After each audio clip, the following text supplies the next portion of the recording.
எல்லோருக்கும் வணக்கம். இன்னைக்கு மார்க்கெட்டை பற்றி மூணே வார்த்தையில் சொல்லணும்னா அன்பானவன், அசராதவன், அடங்காதவன் அப்படின்ற மாதிரி யாருமே எதிர்பார்க்கல. 261 பாயிண்ட் க்ளோசிங்கில் ப்ளஸ் வைப்பான் அப்படின்றது உண்மையிலேயே ரொம்ப ஆச்சரியம்.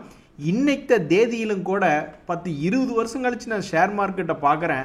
அப்பவும் 1%, அதாவது 200-300 பாயிண்ட் ஏறுவதோ இறங்குவதோ இன்னுமே ஷேர் மார்க்கெட்டில் பெரிய விஷயமா இருக்குது. தம்பி நீ இன்னும் வளரணும் தம்பி. ஷாங்காய் மார்க்கெட்டு, ஹாங்ஸிங் மார்க்கெட்லாம் எடுத்து பார்க்கும்போது அவனுடைய வால்டிலிட்டி ரொம்ப அதிகமாக இருக்குது.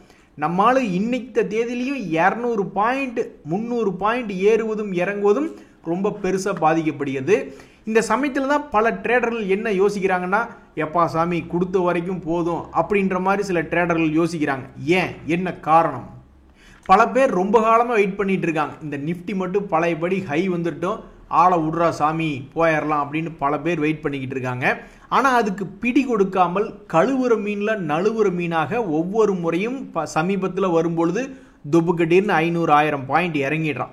ஸோ இந்த முறை மிக முக்கியமான பாயிண்ட்டுக்கு வந்த பிறகு ஒரு மாதம் கழிச்சு ஒரு நவம்பர் எண்டில் அப்படின்ற மாதிரி எடுத்து பார்க்கும் பொழுது நம்மளுடைய நிஃப்டி என்பது கீழ் நோக்கி வந்திருக்குமா அல்லது மேலே வந்திருக்குமா அப்படின்னு தெரிஞ்சுக்கிறதுக்கு ரொம்ப ஆர்வமாக இருக்குது. அதனால தான் பல ட்ரேடர்கள் எப்படியோ மேலே வந்த அளவுக்கு பார்ஷியல் ப்ராஃபிட் புக்கிங்கோ அல்லது பொசிஷனை ஹெட்ஜிங்கோ பண்ணிக்கலாமா அப்படின்ற மாதிரி இந்த கட்டத்தில் யோசிச்சுக்கிட்டு இருக்காங்க. ஸோ ஒவ்வொருத்தரும் ஒவ்வொரு மாதிரி யோசிப்பாங்க. சில பேர்த்துக்கெல்லாம் இப்போ தான் சூரிய உதயமே வர்ற மாதிரி தெரியும். ஒருவேளை நியூ பையிங் மார்க்கெட்டில் வருமோ அப்படின்ற மாதிரி சில பேர் யோசிப்பாங்க. சில பேர் அதுதான் 3 முறை இறங்கிட்டு மறுபடியும் மேலே வந்திருக்கானே, ஒரு வேளை கீழே இறங்குறதுக்கு உண்டான அறிகுறி சொல்கிறக்கா வந்திருக்கானா அப்படின்ற மாதிரி ஹெட்ஜிங் எல்லாம் பண்ணி வச்சுக்குவாங்க. ஸோ யார் நினைக்கிறது கரெக்டு அப்படின்றது யாருக்குமே இப்போ தெரியாது. ஒரு மாதம் கழித்து எடுத்து பார்த்தா தான் தெரியும். நண்பர்களே, சொன்னால் நம்ப மாட்டீங்க, இன்ஃபோசிஸ்னுடைய Q2 ரிசல்ட் ரொம்பவுமே ஆச்சரியகரமாகவும் அதிர்ச்சிகரமாகவும் வந்திருக்கு. இதனால் பல ட்ரேடர்கள் இங்கிருந்து மேலே ஏறுமா அல்லது கீழே இறங்குமா அப்படின்ற மாதிரி பார்த்துட்டு இருக்காங்க. ஏதாவது பெரிய சம்பவம் நடக்குமா இந்த இன்ஃபோசிஸ் அப்படின்ற மாதிரி பல பேர் பார்த்துக்கிட்டு இருக்காங்க.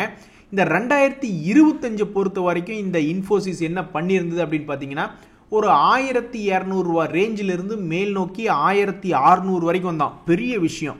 டவுன் மார்க்கெட்டில் ஐடி செக்டருக்கு பெருசாக இம்ப்ரூவ்மெண்ட் இல்லாத காலத்தில் தன்னால் முடிந்த அளவுக்கு ஒரு 200-300 ரூபாய்க்கு மேலே ஏறி வந்தான். இருந்தாலும் எவ்வளவு ஷார்ப்பாக இந்த 2 days மூவிங் ஆவரேஜ் வேலை பார்த்துருக்குன்னு பாருங்க. ஸோ இங்கிருந்து மேலே வந்தவனா மறுபடியும் மார்க்கெட் கீழ் நோக்கி இறக்கி விட்டுருச்சு. இது ஒரு ஃபுல் ரவுண்ட் அப்படின்றது கிடையாது. பொதுவாக இப்படி ஒரு ஃபுல் ரவுண்ட் கரெக்டாக அடிவாரத்துக்கு வந்த மாதிரி இல்லை. சில பேர் இப்படி இருந்தால் தானே அது ஒரு சைட்வேஸ் பேட்டர்ன். ஃபுல் ரவுண்ட் 2 இடம் போயிருக்கான், ஃபுல் ரவுண்டு 3 இடம் போயிருக்கான்னு சொல்ல முடியும். ஸோ இந்த பங்கு இந்த வருஷத்தில் ஒரு ஃபுல் ரவுண்டு கூட இது வரைக்கும் போகல. மேல் நோக்கி உயர்ந்து வந்தவன் மறுபடியும் பாதி தூரம் தான் இறங்கியிருக்கா. இன்னும் அதனுடைய ஒரிஜினல் தூரம் என்பது டவுன் சைடு இவ்வளவு தூரம் இருக்குது, ஒரிஜினல் அப்சைடு என்பது இவ்வளவு தூரம் இருக்குது. ஸோ இந்த பங்கு ஒரு ஃபுல் ரவுண்டு போயிட்டு வந்ததாக பல ட்ரேடர்கள் ஒத்துக்க மாட்டாங்க. ஸோ இப்படி இருக்கக்கூடிய இந்த நிலைமையில் இந்த இன்ஃபோசிஸ் தன்னுடைய ரிசல்ட்டை ரொம்பவுமே ஆச்சரியகரமாக மற்றவங்கள விட இம்ப்ரூவ் பண்ணி வெளியிட்டிருக்கான். மற்ற டிசிஎஸ்லாம் பார்த்தீங்களா, ரிசல்ட்டுக்கு அப்புறம் ஒன்றும் பெரிய விஷயம் இல்லை. ஆனால் இவனுடைய ப்ராஃபிட் பிஃபோர் டேக்ஸ் என்பது 2022க்கு அப்புறம் இவ்வளவு பெரிய அமௌண்ட் என்பது இரண்டாவது முறை. இதுக்கு முன்னாடி 10,240 கோடி 2024 மார்ச்சில் பண்ணால், இப்போ செப்டம்பர் Q2ல 10,229 கோடின்னு சேல்ஸாக இருக்குது. அதே மாதிரி நெட் ப்ராஃபிட்டுமே த செகண்ட் பெஸ்ட் அப்படின்ற மாதிரி கடந்த 3-4 வருடத்தில் இருக்குது. அப்படின்னா இந்த இன்ஃபோசிஸ் ஷேர் என்ன செய்ய போகிறது? ஸோ இந்த நியூஸை ஒரு காரணமாக வச்சுக்கிட்டு இறங்க போகிறதா அல்லது ஏற போகிறதா, என்ன செய்ய போகிறது அப்படின்றதான் பல ட்ரேடர்களுடைய ஆச்சரியமான எதிர்பார்ப்பாக இருக்குது. ஆனால் இதுங்க ஒன்று மட்டும் உறுதி, இவன் ஒரு ரவுண்டு கூட இது வரைக்கும் உருப்படியாக போகல என்பது ரொம்பவுமே ஆச்சரியமாக இருக்குது. எத்தனையோ ஷேர்கள் ஒரு ரவுண்டு போயிருக்கான், 2 ரவுண்டு போயிருக்கான், சில பேர்லாம் புதிய உச்சத்துக்கே போயிருக்கான். ரொம்ப ரொம்ப ரேரான கம்பெனிங்க தான் புதிய வீழ்ச்சி என்பது வந்திருக்கான். ஸோ இந்த கம்பெனி எதுக்குமே சேரல. டே, மனுஷனா பிறந்தா ஏதாவது ஒன்றுலையாவது சேருங்கடா அப்படின்ற மாதிரி எதுலேயுமே சேரல. இப்படி ஒரு சைட்வேஸ் பேட்டர்ன்லையும் சேரல, கீழே பிரேக் டவுன் ஆகலை, மேலேயும் போல. இது புதுசுனே ஷேர் மார்க்கெட்டுக்கே நீ பண்ணியிருக்கிறது. ஆழ்ந்து ஆராய்ச்சி செஞ்சு பார்க்கும்போது இது ரொம்ப ரொம்ப புதுசாக இருக்குது. ஒரு வருஷமாக கூடி ஒரு ரவுண்டு கூட எதுலேயுமே இவன் போகலை. அதாவது எனக்கு 2 ஃப்ரெண்டுங்க இருக்கானுங்க.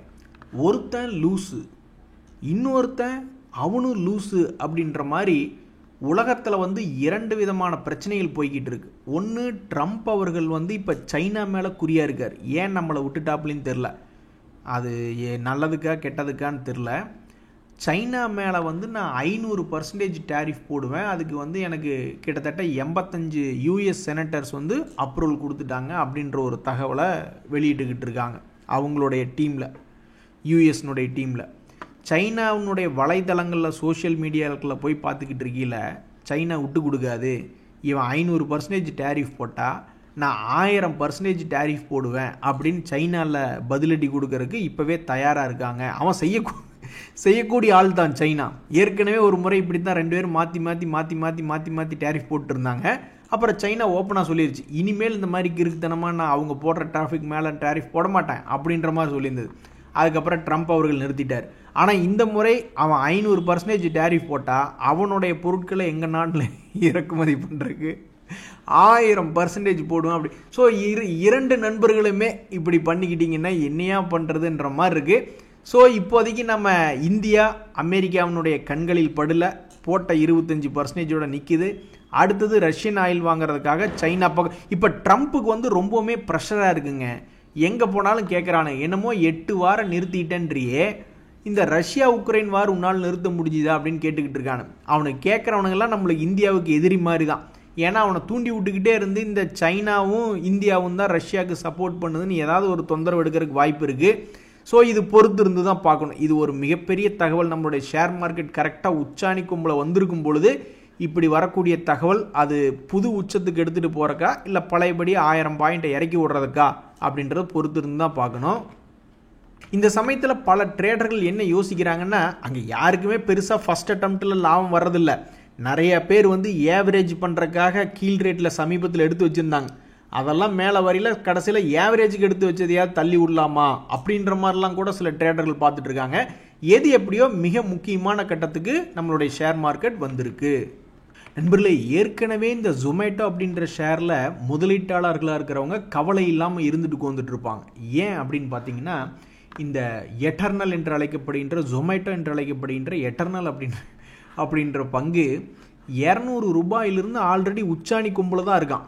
ஸோ இன்றைய தேதியில் அது வந்து ஒரு 2% இறங்கின மாதிரி இருக்குது. இதுக்கு மிக முக்கியமான காரணம் அவங்களுடைய ரிசல்ட் சீசனில், அதுலேயும் குறிப்பாக இன்றைக்கெல்லாம் பார்க்கும் பொழுது 13,590 கோடி Q2 நாங்கள் சேல்ஸ் பண்ணியிருக்கோம் அப்படின்றது ஒரு இமாலய சாதனை. 2022 1661 கோடிக்கு தான் சேல்ஸ் பண்ணியிருக்காங்க. இப்போ போய் எடுத்து பார்த்தா 13,590 கோடியாக வளர்ச்சி அடைஞ்சிருக்கு. 10 டைம்ஸ் அவனுடைய சேல்ஸ் இன்க்ரீஸ் ஆகிருக்கு.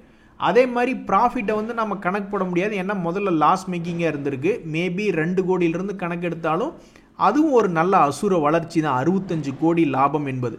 அதாவது ஏற்கனவே நான் சந்திக்கக்கூடிய மருத்துவர்கள்லாம் என்ன கவலை சொல்கிறாங்கன்னா, தம்பி நம்ம யூஸ் பண்ணுறதுல எத்தனையோ விஷம் இருக்குது, அதில் முக்கியமான விஷயம் வந்து இந்த ஆயில் தான், இந்த ரிஃபைன்ட் ஆயில்னு சொல்கிறானுங்க பார்த்தியா, அதுதான் எல்லா நோய்க்கும் அது ஒரு காரணமாக இருக்குது அப்படின்ற மாதிரி தன்னுடைய கவலையை சொல்லிக்கிட்டு இருந்தார்.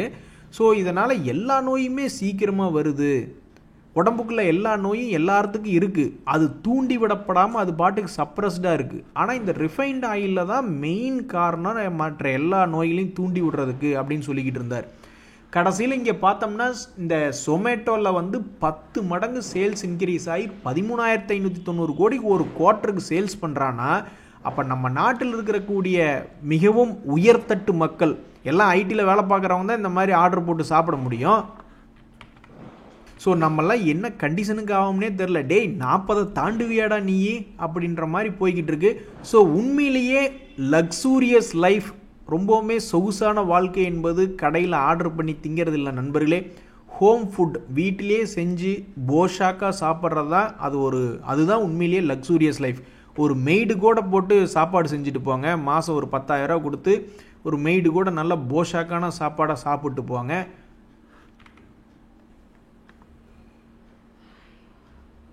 ஸோ நான் க்ளோசிங் பேசிஸில் மார்க்கெட்டில் பார்த்துக்கிட்டு இருந்தேன். நிஃப்டி 50 இண்டெக்ஸை பொறுத்த வரைக்கும் இந்த ஜொமேட்டோ தான் டாப் லூசராக இருந்திருக்கு. ஹூண்டாய் அப்படி இப்படின்னு ஆடி கடைசியில் அவனும் ஒரு 2.5% க்ளோஸ் பண்ணியிருக்கான். அதான் இப்போ ரொம்பவுமே அதிகமாக ட்ரேடான ஸ்டாக் இன்றைக்கி நிஃப்டி 50 இண்டெக்ஸில். அது கொஞ்சம் ஃப்ளாட் டு நெகட்டிவ் பேசிஸில் க்ளோஸ் ஆகிருக்கு. இருக்கிறதுலையே மனசு வலிக்கிற மாதிரி க்ளோஸ் ஆனவன் இந்த கேஏ இண்டஸ்ட்ரீஸ் தான். 6% டவுன். நீங்கள் கேட்கலாம் டாடா இன்வெஸ்ட்மெண்ட் தானே 3% இறங்கிருக்கு. அவன்லாம் 100% சம்பாரிச்சு கொடுத்தவன், ஒரு 3% கூட அவன்லாம் இறங்கக்கூடாதா அப்படின்ற மாதிரி தான் எதிர்கேள்வி கேட்பாங்க. நெட்வெப்பும் சம்பாரிச்சு கொடுத்தவங்க. ஒருவேளை இப்படி பண்ணுறானுக்கு போல் சம்பாரிச்சு கொடுத்தவங்களையெல்லாம் ப்ராஃபிட்டை புக் பண்ணி ஒரு குரூப் நைஸாக வெளியே போயிட்டு ஏறாத குரூப்புகளை வாங்குறானுங்களே என்னன்னு தெரியல. இந்த வருண் பிவரேஜஸ் அப்படின்ற பங்கு நிஃப்டி நெக்ஸ்ட் 50 இண்டெக்ஸில் 3% ஏறி இருக்கான். ஸோ இந்த வருண் பிவரேஜஸை பொறுத்த வரைக்கும் பலே வல்லை தேவா அப்படின்ற மாதிரிலாம் இவன் எந்த வேலையும் பண்ணல. இதுக்கு முன்னாடி ஒரு டவுன் போய் விழுந்துருந்தான் ஜூன் மாதத்தில். அதுக்கு முன்னாடி இந்த இயர்லேயே என்ன பண்ணியிருக்கான்னா, இவன் வந்து இன்ஃபோசிஸ்க்கு பரவாயில்லைங்க, இன்ஃபோசிஸ் எவ்வளோ பெரிய கம்பெனி, அவனுக்கு இந்த வருண் பிவரேஜஸே பரவாயில்ல அப்படின்ற மாதிரி இவன் 2 ரவுண்டு போயிட்டு வந்திருக்கான் இந்த வருஷத்தில். அவன் ஒரு ரவுண்டு கூட இன்னும் உருப்படியாக போகல. இந்த கம்பெனி 2 ரவுண்டு போயிட்டு வந்திருக்கு. ரொம்ப அருமையான ஒரு விஷயத்தை பண்ணியிருக்கு. ஸோ இன்னும் மீதி 3 மாதங்கள் மிச்சம் இருக்கக்கூடிய இந்த நேரத்தில் இன்னொரு ரவுண்டுக்கு இது போவானா, அல்லது சம்பாரிச்சு கொடுத்தது பூரா கீழே இறங்கி பிடுங்குவானா, என்ன பண்ணுவான்னு யாருக்கும் தெரியாது. பட் தற்போதைய நிலைமையில் வருண் பிவரேஜஸ் என்பது 50 டேஸ் மூவிங் ஆவரேஜ் பக்கத்தில் வந்து இன்னைக்கு க்ளோஸ் ஆயிருக்கு. அடுத்தடுத்த நாட்களில் இந்த பங்கு என்ன செய்ய போகிறது அப்படின்றது பொறுத்திருந்தான் பார்க்கணும். 3 அட்டெம்ப்ட் அடிச்சிருக்கான். 3 அட்டெம்ப்ட் டோட்டலாக ஒவ்வொரு மணி நேரத்துக்கு கணக்கு பண்ணி பார்த்தோம்னா 30 அட்டெம்ப்ட்டுக்கு மேலே வரும். 30 அட்டெம்ப்ட்லேயும் அவனால் 200 டேஸ் மூவிங் ஆவரேஜை தாண்ட முடியல. இந்த முறை மறுபடியும் 200 டேஸ் மூவிங் ஆவரேஜுக்கு இது வந்து டச் பண்ணுவானா இல்லை கீழே இறங்குவானா என்ன அப்படின்றது தெரியாதபடிக்கு இப்போதைக்கு வருண் பிவரேஜஸ் என்பது ஒரு நிஃப்டி நெக்ஸ்ட் 50 இண்டெக்ஸில் டாப் கெய்னராக இன்னைக்கு வந்திருக்கு. நெஸ்லே இந்தியாலாம் 5% ஏறுவான்னு யாரும் கனவுல நினச்சி பார்த்துருக்க மாட்டாங்க. அது தொடர்ந்து 2 நாட்களில் இப்படி ஒரு சாதனை பண்ணியிருக்கா. மேக்ஸிமம் நினச்சி பார்க்குறக்கு வாய்ப்பு என்பது ரொம்ப கம்மி. நிஃப்டி நெக்ஸ்ட் 50 இண்டெக்ஸில் ஒருவேளை ஃபெஸ்டிவல் சீசன் வர்றங்காட்டி இப்படி ஏதாவது பண்ணிட்டானுங்களா என்னன்றது தெரில. ஏறப்போலாம் ஏறாதீங்க, முக்காடு போட்டு படுத்து தூங்குங்க. எதிர்பார்க்காத சமயத்தில் திடீர்னு 2 நாளில் இப்படி 100 ரூபா ஏறிட்டியடா அப்படின்னு ரொம்ப ஆச்சரியப்படுத்தக்கூடிய ஒரு பங்காக நெஸ்லே இந்தியா இருக்குது. ஸோ இவ்வளவு நாள் ஒரு சத்தியத்துக்கு கட்டுப்பட்ட மாதிரி டொபக்குன்னு ஒரு குறிப்பிட்ட ரெசிஸ்டன்ஸ் லைன்லேருந்து விழுந்தவன் இனி என்ன செய்ய போகிறான்? மறுபடியும் டொபக்குன்னு கீழே விழுவானா, அல்லது தன்னுடைய பழைய உச்சம் எங்கே 2024 சமயங்களில் இருந்த உச்சத்தை கீது போய் தொடுவானா? இவனுக்கு இதே தான் வேலை போல. அப்போ இருக்கா 2 முறை முக்கியமான ரெசிஸ்டன்ஸை தொட்டுட்டு கீழே விழுந்திருக்கான். அப்புறம் இந்த வருஷம் பல முறை அந்த ரெசிஸ்டன்ஸை தொட்டுட்டு கீழே விழுந்திருக்கான். இவ்வாழ்க்கையிலே அவன் இப்போ தான் ஏறி இருப்பான் போல, பிரேக் அவுட் ஆகிருப்பான் போல. இது வந்து நன்மைக்கா தீமைக்கா அப்படின்றது அடுத்த சில தினங்களில் தான் இந்த நெஸ்லே இந்தியா அப்படின்ற பங்கை பற்றி தெரிய வரும். இந்த பாலிமெடிக்யூர் அப்படின்றது ஒரு ஸ்மால் கேப் இண்டெக்ஸில் ட்ரேட் ஆகி கொண்டு இருக்கக்கூடிய பங்கு. அவன் வந்து என்ன செய்ய போகிறான் அப்படின்னு காத்திருக்காங்க நிறைய பேர். மிகப்பெரிய அளவில் தொடர்ந்து மே மாதத்திலிருந்து அப்படியே கீழேயே விழுந்து கொண்டிருந்த பங்கு சந்தோஷம் என்பதே இல்லை. ஏதாவது ஒரு ட்ரெண்ட் ரிவர்சல் வருமா அல்லது மறுபடியும் கீழே இறங்குமா அப்படின்னு தெரிஞ்சுக்கிறதுக்கு ரொம்ப ஆவலாக இருக்குது. ஸோ அடுத்தடுத்த சில நாட்களில் இந்த பாலிமெடிக்யூர் என்ன பங்கும் அப்படின்றது பார்க்குறதுக்கு ரொம்ப ஆர்வமாக இருக்குது. ஸ்மால் கேப் இண்டெக்ஸில் இந்த பிஎல்எஸ் அப்படின்றது நியூஸ்களினால் அவங்களே பாம் வைப்பாங்களாம் எடுப்பாங்களாம் அப்படின்ற மாதிரி ஒரு நண்பர் கூட கமெண்ட் பண்ணிக்கிட்டு இருந்தார். ஸோ ஏதோ ஒரு நியூஸ்னால கீழே இறங்கினா மறுபடியும் நியூஸ்னால ஏறினா அப்படின்ற மாதிரி ரொம்ப அடி வாங்கியிருக்கு சொம்பு அப்படின்ற மாதிரி அந்த ஒரு டயலாக் கூட வரும். என்னடா இப்படி பண்ணி வச்சுருக்கீங்க அப்படின்ற மாதிரி. பெருசாக இறங்கினா பெருசாக ஏறின பங்கு சமீபத்தில் யார் அப்படின்னு உங்களை யாராவது லிஸ்ட்டு போட சொன்னால் இந்த பிஎல்எஸ் பங்கு தான் அந்த மாதிரி வேலையை பண்ணியிருக்கு. இன்றைக்கி 15% ப்ளஸில் க்ளோஸ் ஆகிருக்கு.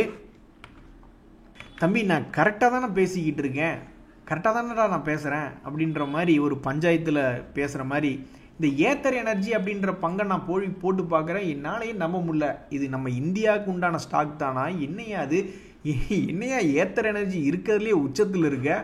உன்னை ஏன் நாங்கள் இத்தனை நாள் பார்க்கல? ஒருவேளை புலி மூட்டையை வரிசையாக அடுக்கி வச்சு எந்த நியூஸ்லையுமே வராமல் இருந்திருக்க.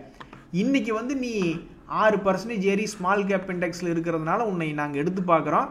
நைஸாக மேலே நின்றுக்கிட்டு இருக்க. உண்மையிலேயே ஏத்தர் எனர்ஜி தான் நான் பார்க்குறேன்னா கடவுளே அப்படின்ற மாதிரி இன்றைக்கி நியூஸ் வந்து உண்மையிலேயே இந்த ஸ்டாக்கை பற்றி பேசும்போது ரொம்ப ஆச்சரியகரமாக இருக்குது. நண்பர்களே, சொன்னால் நம்புறதுக்கு கஷ்டமாக இருக்கும். இந்த வருஷத்தில் ஒரு பெரிய ரவுண்டு 80%க்கு மேலே ஒரு ரவுண்டு போனவன் எவனாவது இருக்கானா டாடா குரூப்பில் அப்படின்னா இந்த ரேலிஸ் இந்தியா அப்படின்ற ஒரு பங்கு. அவன் இந்த 2025 நீ என்னப்பா சாதனை பண்ண அப்படின்னா 2024 என்ன ஹை இருந்ததோங்க அந்த ஹையை போய் தொட்டுட்டு கீழே விழுந்துட்டேன், அந்த இடத்துல வெளியே போகாதவன் ரத்தம் கக்கி சாவான் அப்படின்ற மாதிரி ஏதோ ஒரு படத்தில் டைலாக் வரும். கூட்டத்தில் வேணா அது வெளியே போனீங்க அவ்வளோதான் அப்படின்ற மாதிரி ஒரு வருஷத்துக்கு முன்னாடி இருந்த ரேட்டை போய் எல்லாத்தையும் காப்பாற்றி விட்டுட்டு அந்த நேரத்தில் வெளியே போகாதவன்லாம் இப்போ ஃபீல் பண்ணுவான் அப்படின்ற மாதிரி நான் கீழே விழுந்துட்டேங்க. என் சாதனை பார்த்தீங்கன்னா ஆல்மோஸ்ட் தன்னுடைய பழைய ஹையை போய் மீட்டெடுத்து 80-100% ஏறினங்க நான் இந்த வருஷத்தில் அப்படின்ற மாதிரி இந்த ரேலிஸ் இந்தியா பின்னாடி ஒரே ஒரு வரலாறு இருக்குது. ஆனால் இவன் இன்னும் ஒரு ரவுண்டு கூட போகல. 2025க்கு கணக்கு பார்த்தீங்கன்னா ஒரு ஃபுல் ரவுண்டு இன்னும் போகல. அவன் வந்து பாதி ரவுண்டில் தான் இருக்கான். ஆனால் 2 வருஷ பீரியடில் கணக்கு பார்த்தீங்கன்னா 2 வருஷ பீரியடில் ஒரு ரவுண்டு போயிட்டான். 2 வருஷ பீரியடில் ஒரு முறை இறங்கி மறுபடி தன்னுடைய பழைய ஹையை வந்து, அதாவது எப்போவுமே இப்படி நம்ம பார்த்துக்கிட்டு இருக்க முடியாதுல்ல, சில நேரங்களில் வந்து இப்படி போயிட்டு வந்தாலும் ஒன்று தானே. ஸோ கீழே போயிட்டு இங்கிருந்து ரெக்கவரி பண்ணாலும் ஒன்று தான், ஒரு முறை மேலே காமிச்சிட்டு மறுபடி கீழே வந்துட்டு மறுபடியும் மேலே ரெக்கவரி பண்ணாலும் அதுவும் ஒரு ரவுண்டுக்கு கணக்கு தானே. ஸோ ரேலிஸ் இந்தியா ஒரு வருஷ பீரியடில் கணக்கு பார்க்கும்போது இந்த 2025 பெருசாக அவன் வந்து மேலே ஏறி கீழே பாதி தூரத்தில் தான் இருக்கான். ஒரு ஃபுல் ரவுண்ட் என்பது வரலைனாலும் ஒரு வருஷ பீரியடில் கணக்கு பார்க்கும்பொழுது நல்லா அருமையாக கிட்டத்தட்ட ஒரு 50% பக்கம் இறங்கி 100% பக்கம் ஏறி இருக்கான் அப்படின்ற ஒரு மிகப்பெரிய சிறப்பு வாய்ந்திருக்கிறதா இந்த ரேலிஸ் இந்தியா. அந்த பங்குலையும் சரி, இந்த வர்தமான் டெக்ஸ்டைல்ஸ் அப்படின்ற பங்கு அது 52 வீக் லோவில் ஆடிக்கிட்டு இருக்கு பாவம். அவனு வந்து இந்த வருஷத்தில் ஒரு ரவுண்டு போயிட்டு வந்துட்டான். அடுத்தது என்ன பண்ண போகிறான்னு தெரியல. ஒரு ரவுண்டு ஃபுல் ரவுண்டு என்பது போயிட்டு வந்துட்டான். இனி அடுத்தது இவனுடைய ரவுண்டு வந்து அதே டெப்த்தை திருப்பி மேலே போடுறானா அல்லது அந்த டெப்த்தை வந்து கீழே இறக்கி விடுறானா அப்படின்றதெல்லாம் தெரியாது. ஆனால் இந்த வர்தமான் டெக்ஸ்டைல்லையும் இந்த ரேலிஸ் இந்தியாலையும் இப்போ இன்றைக்கி என்ன தகவல் வந்திருக்குன்னா, அவங்களுடைய schedule of meet, analyst or investor ரிலேட்டடான ஷெட்யூல் ஆஃப் மீட் அப்படின்ற தகவல் அவங்க வெளியிட்டிருக்காங்க. தென்னை மரம் வளர்ந்து நம்மளுக்கு இளநீ தர்றக்கு 5 வருஷம் 10 வருஷம் ஆகும் அப்படின்னாலும் அது என்ன கசக்குதா அப்படின்ற மாதிரி இந்த 2025 இந்த ஃபெட் பேங்க் ஃபினான்ஷியல் சர்வீசஸ் அப்படின்றது பெருசாக அவன் ஒரு ரவுண்டு கூட இன்னும் போகல. ஒரு முறை கீழே 80 ரூபா வந்தான், பணத்தை டபுள் பண்ணி விட்டான் அப்படின்னாலுமே இதை பார்த்து எந்த ஒரு ஸ்மார்ட் மணி கான்செப்ட் ட்ரேடர்ஸும் எடுத்திருக்க முடியாது. அப்படின்னாலுமே ஒரு பெரிய அளவில் ஒரு 1.5 வருஷம் to 2 வருஷம் பீரியடில் பார்க்கும் பொழுது அவன் வந்து ஒரு ரவுண்டு அழகாக போயிட்டு வந்திருக்கான். ஆல்மோஸ்ட் 50% பக்கம் இறங்கி மறுபடியும் 100% ரெக்கவரி ஆகி காமிச்சிருக்கான். இப்படி இருக்கக்கூடிய இந்த ஃபெட் பேங்க் ஃபினான்ஷியல் சர்வீசஸில் உச்சத்தில் இருக்கும்போது அவங்களும் ஒரு அனலிஸ்ட் மீட்டிங் அப்படின்றது வரதாக ஒரு தகவல் ஒன்று படிச்சுக்கிட்டு இருந்தேன். எல்டி ஃபுட்ஸ் அப்படின்ற பங்கு அவன் இந்த வருஷத்தில் பரவாயில்ல, 2025 அந்த பங்குமே ஒரு முறை நல்ல பெரிய அளவில் ஏறி கொஞ்சம் சரிவடைஞ்சு சீப்பான ரேட்டுக்கு வந்து கரெக்டாக 2 days மூவிங் ஆவரேஜில் ரொம்ப முக்கியமான இடத்துல ட்ரேட் ஆகிட்டு இருக்கு. அதனுடைய analyst or investor meeting schedule of meet அப்படின்றது இருக்கிறத பற்றி ஒரு தகவல் வெளியிட்டிருக்காங்க. நண்பர்களே, இன்றைக்கி போய் நான் எக்ஸ்சேஞ்சில் ஏதாவது ரொம்பவுமே வால்யூம் அதிகமாக நடந்திருக்கு, ப்ரைஸ் அதிகமாக நடந்திருக்கு, ஏன் நடந்திருக்கு அப்படின்னு கேள்வி கேட்பாங்களே எக்ஸ்சேஞ்சு, அதில் ஏதாவது முன்னணி கம்பெனிகள் இருக்குமான்னு பார்த்துக்கிட்டு இருந்தேன். நேற்று கூட அந்த எல்ஜி பிரதர்ஸ் ஒன்று, ஏயா எல்ஜி இந்தியாவில் போய் ஆர்டர் போடுங்களான்னா இன்னொரு பங்கு ஒன்று இருக்குது. இந்த எல்ஜி எலக்ட்ரானிக்ஸ் இந்தியா இப்போ வந்து ஐபிஓவில் வந்து லிஸ்டான பங்கு, எல்லாம் அதில் போய் ட்ரேட் பண்ணுறோம் அப்படின்னு நினச்சிக்கிட்டு இந்த எல்ஜி பாலகிருஷ்ணன் ஒரு பங்கு அதில் போய் ட்ரேட் பண்ணிக்கிட்டு இருந்தாங்க. அது மிகப்பெரிய கிராஷ் ஆகி பல பேர்த்துக்கு நஷ்டம் பண்ணி விட்டு இருந்தது நேற்று. அதை பற்றி விளக்கம் கேட்டுக்கிட்டு இருந்தாங்க எக்ஸ்சேஞ்ச், எதுக்கு உங்களுடைய கம்பெனியில் இவ்வளோ வால்யூம் நடந்திருக்கு. அது ஏதோ ஒரு லூசு பசங்க குரூப்பு எல்ஜி எலக்ட்ரானிக்ஸ் வாங்குறதுக்கு எங்கள் பங்கில் ஆர்டர் போட்டிருப்பானாக்கு. டோட்டலி மார்க்கெட் ட்ரைவனாக இருக்குது. ஸோ நாங்கள் எக்ஸ்சேஞ்சுகளுக்கு எந்த தகவலுமே தெரிவிக்காமல் நாங்கள் எதுவுமே மறைவு ஒளிவு எல்லாமே இல்லாமல் கரெக்டாக தான் நாங்கள் டிஸ்க்ளோஸ் பண்ணிக்கிட்டு இருக்கோம் அப்படின்ற மாதிரி அவங்க ஒரு விளக்கம் அப்படின்ற மாதிரி ஆயிடுச்சு. ஸோ இந்த பொக்கர்னா லிமிடெட் என்பது ரொம்பவுமே அறிமுகம் அதிகமாக இல்லாத கம்பெனி. வெறும் 2381 கோடி தான் இதனுடைய மொத்த மார்க்கெட் கேபிட்டலே. முதலீட்டாளரில் பொறுத்த வரைக்கும் எஃப்ஐஸ் 6% வச்சுக்கிட்டு இருக்காங்க, டிஐஸ் 14% வச்சுக்கிட்டு இருக்காங்க. இந்த பங்கு 52 வீக் லோவில் இருக்குது. ஸோ உங்களில் ஏன் இந்த மாதிரி ஒரு சிக்னிஃபிகண்ட் வால்யூம் நடந்திருக்கு அப்படின்னு அவங்க கேட்டிருக்காங்க எக்ஸ்சேஞ்சில். மறுபடியும் ஒரு குட்டி company mind tech India limited, நீங்கள் என்னப்பா உங்களுதுலேயும் வந்து சிக்னிஃபிகண்ட் வால்யூம் இருக்கேப்பா, நீங்கள் என்னப்பா அப்படின்ற மாதிரி அந்த கம்பெனிலையும் எக்ஸ்சேஞ்ச் கேட்டிருந்தாங்க. இந்த பங்கு வந்து தற்போதைக்கு 52 வீக் ஹையில் ட்ரேட் ஆகிட்டு இருக்கான். இது சமீபத்தில் 160 ரூபாய்க்கு போன பங்கு ஆல்மோஸ்ட் 100% ஏறி மேலே ட்ரேட் ஆகிட்டு இருக்கல. எதுக்கு உங்கள் கம்பெனியில் இதுலாம் வந்து எஃப்ஐஸ்னுடைய ஹோல்டிங் இல்லை, டிஏஸ்னுடைய ஹோல்டிங் இல்லை, எதுக்காக உங்கள் கம்பெனியில் வந்து இந்த மாதிரி ஹை வால்யூம் நடந்திருக்கு அப்படின்ற மாதிரி கேட்டிருந்தாங்க. அதுக்கு இவங்களும் அது தெரியலிங்க, இது கம்ப்ளீட்டாக வந்து இந்த ப்ரைஸ் சென்சிட்டிவ் இன்ஃபர்மேஷன் நாங்கள் எதுவுமே மறைக்கல, எதாக இருந்தாலும் நாங்கள் கரெக்டாக அந்த ஸ்டிப்புலேட்டட் டைமில் என்ன டேட்டா உங்களுக்கு சொல்ல வேண்டியது இருக்கோ அதெல்லாம் நாங்கள் சொல்லிக்கிட்டு தான் இருக்கோம் அப்படின்ற மாதிரி அவங்களும் சொல்லி முடிச்சிட்டாங்க. நீங்கள்லாம் யார் எந்த சந்துக்குள்ளேயா இருக்கீங்க அப்படின்ற மாதிரி பாப்புலர் வெஹிக்கிள்ஸ் அண்ட் சர்வீசஸ்ன்னு ஒரு பங்கு, அதுலேயுமே வந்து சமீபத்தில் எதுக்கு திடீர்னு உங்களதில் வால்யூம் இன்க்ரீஸ் ஆகிருக்கு அப்படின்ற மாதிரி கேட்டிருக்காங்க. இந்த பங்கை பொறுத்த வரைக்கும் முதலீட்டாளரில் எஃப்ஐஸ் 10% ஹோல்டு பண்ணிக்கிட்டு இருக்காங்க, டிஐஸும் ஒரு 10% ஹோல்டு பண்ணிக்கிட்டு இருக்காங்க. இப்படி இருக்கக்கூடிய இந்த நேரத்தில் இந்த பங்கில் எதுக்குப்பா உன்கிட்ட வந்து இந்த வருஷத்தில் ஒரு முறை 100 ரூபாயிலிருந்து 160 ரூபாய் வந்து ட்ரேட் ஆகிட்டு இருக்க, எதுக்கு வால்யூம் நடந்திருக்கு அப்படின்னு இந்த பங்குலையும் கேட்டிருக்கேன். ஆனால் நான் பார்த்த வரைக்கும் இன்றைக்கி வந்து ரொம்ப 3 பங்குகளில் 3 பங்குகளுமே ரொம்ப சுமாரான மார்க்கெட் வேல்யூ கேபிட்டலைசேஷன் கொண்ட பங்குகளில் தான் இந்த மாதிரி வால்யூம் நடந்திருக்கு. ஏதாவது பெரிய கம்பெனிகள் ஏதாவது பெரிய மாற்றம் நடந்திருக்கு அப்படின்னா அந்த மாதிரி எதுவும் சிக்னிஃபிகண்ட் வால்யூம் நடக்கல. நேற்று தான் அந்த எல்ஜி பாலகிருஷ்ணனில் நடந்தது, ஆனால் அது தவறு சிவகாமி அப்படின்னு சொல்லிட்டு எல்ஜி எலக்ட்ரானிக்ஸை வாங்குறதுக்கு பாலகிருஷ்ணன் குரூப்பை வாங்கி விற்றுக்கிட்டு இருந்திருக்காங்க ட்ரேடர்கள். என்னையா நீங்கள் இப்படியுமா அநியாயம் பண்ணுவீங்க அப்படின்ற மாதிரி போய்கிட்டு இருக்கு. நன்றி, வணக்கம்.